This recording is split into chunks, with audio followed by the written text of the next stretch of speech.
नमस्कार, knocking-news.com में आपका स्वागत है। मैं हूं गिरिजेश वशिष्ठ।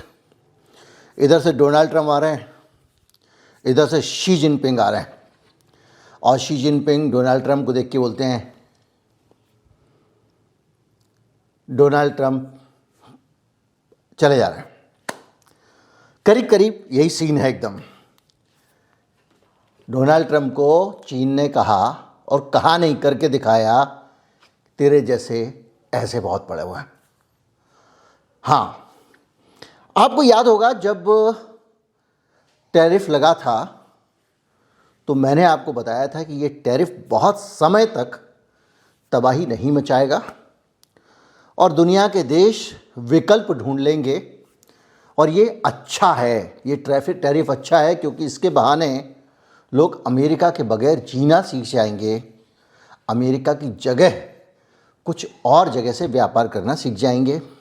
ये भी कहा था कि बहुत सारी जगहों से घूम के माल अमेरिका पहुंच जाएगा, हम पे ज़्यादा टैरिफ लगाए कोई बात नहीं। हमारी सरकार हमारी है, पर चीन की सरकार ने मेरी उस बात को सही साबित करके दिखा दिया। ट्रंप ने टैरिफ तो इसलिए लगाए थे कि चीन बुरी हालत में पहुंच जाएगा, माफ़ी माई बाप, रहम हुजूर टाइप का करेगा। लेकिन हुआ इसका उल्टा। चीन ने रिकॉर्ड बनाया है। उसका जो ट्रेड सरप्लस है, मर्चेंडाइज ट्रेड सरप्लस 2025 में, वो 1.19 से 1.2 मतलब करीब 1.2 ट्रिलियन अमेरिकी डॉलर रहा ट्रेड सरप्लस। यानी जो वो आयात करता है उससे इतना ज़्यादा सामान 1.2 ट्रिलियन का उसने बाहर भेजा। मतलब उसका व्यापार और बढ़ गया। आधुनिक चीनी इतिहास में ये सबसे बड़ा ट्रेड सरप्लस है। इतना ट्रेड सरप्लस चीन में कभी नहीं आया। तो इन्होंने तो सोचा था भूखे मार देंगे, वो वहाँ पे पार्टियां कर रहा है। और ये इसलिए असाधारण है क्योंकि इसकी साल की शुरुआत में डोनाल्ड ट्रंप ने लंबे लंबे टैरिफ लगा के हर तरफ से चीन को ये झटका देने की कोशिश की थी कि चीन तो गया, मतलब समझो रोएगा, कांपेगा। क्या हुआ? 2024 के मुकाबले जब टैरिफ नहीं लगे थे, टैरिफ लगने के बाद 20% ज़्यादा ट्रेड सरप्लस हो गया है। यानी निर्यात बढ़ गया और आयात वहीं का वहीं है। अगर आप इस कहानी को देखें तो ये कह रही है कि चीन का निर्यात अमेरिका को तेजी से गिरा है। तू भाई अपने पैसे अपने पास रख, तुझे माल बेचना ही नहीं है। चीन का माल अमेरिका नहीं गया, लेकिन 11 महीने में अमेरिका को जो चीन से माल जाता है वो 1/3 घट गया, लेकिन कोई फर्क नहीं पड़ा। सीधे टैरिफ से फर्क पड़ गया क्योंकि अमेरिका को माल नहीं गया, लेकिन उसने पूरा एक गिफ्ट दिया चीन को। चीन के लिए एक तरह से तोहफा था ये डोनाल्ड ट्रंप का कि वो अमेरिका के बगैर जीना सीख गया। अमेरिका की निर्भरता उसने कम कर दी। Europe, south east Asia, Latin America, Africa और मिडिल ईस्ट में दनादन उसका सामान जा रहा। अभी हम समझेंगे वो कैसे किया। उसने क्या किया? थर्ड कंट्री रूटिंग की स्ट्रेटजी अपनाई। मैंने भेज दिया सामान साउथ अफ्रीका को। डोनाल्ड ट्रंप का कानून भी कहता है अगर 40% वैल्यू एडिशन कर दोगे तो माल तुम्हारा माना जाएगा, चीन ही नहीं माना जाएगा। इन सब लोगों ने माल को खरीदा और जिन देशों पे कम टैरिफ लगे थे वहां से चीन का माल अमेरिका गया। ट्रंप कभी बीच की उंगली, कभी साइड की उंगली, कभी नीचे की उंगली दिखाते रहे। चीन ने जो सामान भेजा है ना, वो सामान है जिसमें सरप्लस वैल्यू बहुत ज़्यादा है, जिसमें वैल्यू एडिशन बहुत ज़्यादा है। मतलब 1 रुपये की लागत और 100 रुपये मुनाफा। यानी मोटे मोटे मुनाफे वाला सामान, जैसे हमारे यहाँ पे मोटे मोटे मुनाफे वाला सामान वो बेचता है, उससे हम कम मुनाफे वाला आईफोन बना के आगे बेचते हैं। पूरी दुनिया में ये जो उसने ट्रेड सरप्लस किया, ये उसने हाई टेक मटेरियल बाहर भेजा है। उसने ईवी भेजी, उसने सोलर पैनल भेजे, बैटरी और एनर्जी स्टोरेज सिस्टम भेजे और इंडस्ट्रियल मशीनरी भेजी और इलेक्ट्रॉनिक्स भेजा, यानी मोटे मोटे मुनाफे वाला सामान भेजा।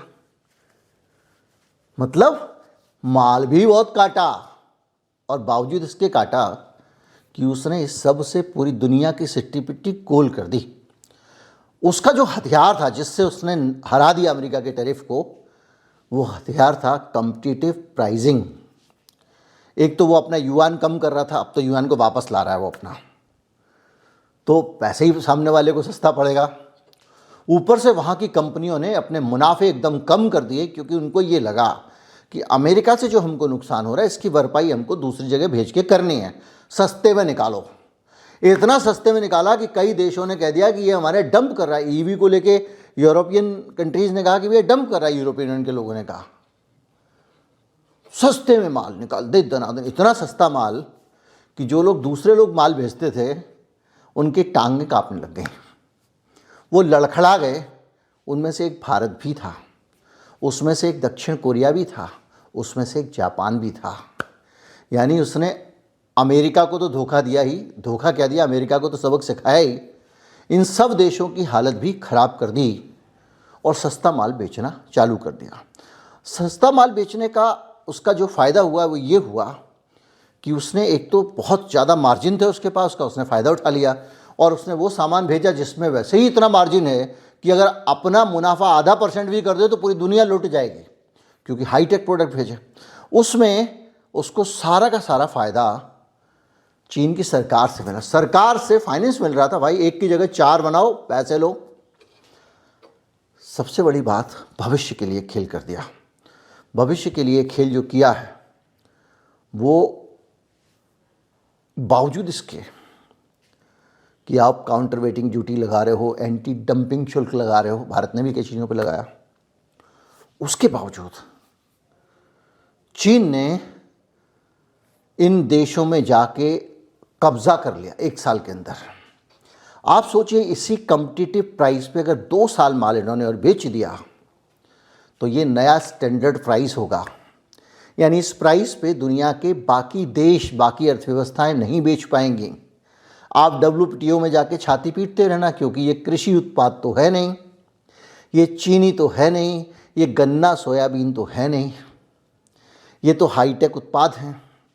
आप ये भी नहीं कह सकते सस्ते बेच रहा है, हमको नुकसान हो रहा है। कोई WTO मिनिमम सपोर्ट प्राइस तो बनाएगा नहीं।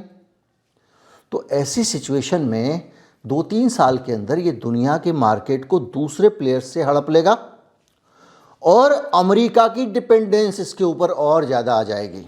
एक तरफ ये कर रहा है, दूसरी तरफ इसने तय कर रखा है चांदी नहीं भेजूंगा बाहर, रेयर अर्थ मिनरल नहीं भेजूंगा बाहर। मतलब जो इसको कंट्रोल करना है वो अपने पास रख ले रहा है। तो अमेरिका को जिसकी सबसे ज़्यादा ज़रूरत है, यानी समझ लीजिए अमेरिका चाचा कह रहे हैं हम तेरी दुकान से सामान नहीं खरीदेंगे, हम तेरी दुकान से आलू नहीं खरीदेंगे, हम तेरी दुकान से प्याज नहीं खरीदेंगे। और वो कह रहा है कोई बात नहीं, तू जिस दुकान से ला रहा है ना वो भी बेटा हमारे यहाँ से माल खरीद रहा है। वो एक चुटकुला, एक रील थी बहुत बढ़िया, उसमें एक बाहर आदमी ना संतरे बेच रहा है, ऐसे करके अमरूद या संतरे, कह रहा है संतरे क्या भाव है, कह रहा है 60 रुपये किलो। बोले इससे मैं तुमसे क्यों लूँगा, शोरूम में क्यों नहीं ले लूँगा। वो शोरूम में जाके संतरे ले रहा है 200 रुपये किलो, बगल में पीछे एक बड़ा सा दुकान थी, लेके और जा रहा है। और फिर बाद में ये कह रहा है ले लिए संतरे, बोले उसको भी सप्लाई मैं ही करता हूँ। तो एग्जैक्टली चीन ने उस तरह कर दिया। अब लेकिन चचा को दूसरी दिक्कत होगी, वो चाचा को जो सामान एक्सक्लूसिवली उसके पास ही मिल सकता है और कहीं नहीं मिल सकता, कह रहा मैं नहीं देता, उसी दुकान से ले लो। तो यहां जाके उसने एक तरह से देखा जाए तो बहुत बढ़िया तरीके से ग्रिप में ले लिया है चीन ने, और ये बता दिया कि वो रिकॉर्ड बना रहा है तुम्हारे प्रतिबंध के बावजूद। तो डोनाल्ड ट्रंप नाकारा व्यक्ति साबित हुए कि नहीं, या फिर डोनाल्ड ट्रंप रूस और चीन के लिए फ़ायदे के सौदे ही क्यों करते हैं। डोनाल्ड ट्रंप क्यों ऐसे काम करते हैं जिससे चीन और रूस को ही फ़ायदा होता है। ऐसा क्या है मैं पिछले वीडियो में बता चुका हूँ। कौन सी प्रेम कहानी है, कहाँ से चलती है, डोनाल्ड ट्रंप को राष्ट्रपति बनाने में रूस की भूमिका क्या थी, बहुत सारी चीज़ें उस वीडियो में हैं। अगर नहीं दिखा हो निकाल लें, मैं उसकी लिंक भी नीचे लगा दूंगा। लेकिन बहरहाल 2025 के आंकड़े संकेत देते हैं कि सामान्य उत्पाद और सस्ते होंगे, रणनीतिक उत्पाद, बैटरी, अर्थ मेटल, खिलौने वगैरह वगैरह, खिलौने नहीं, रेयर अर्थ मेटल, बैटरी और चांदी जैसी चीज़ें, क्रिटिकल मिनरल्स, ये एक्सपोर्ट सख्ती से करेगा। और 2-3 साल सस्ता माल बेच के चीन दुनिया को बंद कर देगा, दुनिया को अपने ऊपर निर्भर बना लेगा। भारत में यही किया, भारत में सस्ता माल लाया। चाइनीज़ माल बहुत सस्ता होता था, धीरे धीरे करके भारत की कंपनियां पिट गईं। फिर भारत की कंपनियों ने, उनके पास एक ब्रांड था, नाम था, उस ब्रांड के लिए उन्होंने चीन से माल मंगा के अपना ठप्पा लगाना शुरू कर दिया, अपना ठप्पा लगवा के चीन से माल बनवाना शुरू कर दिया।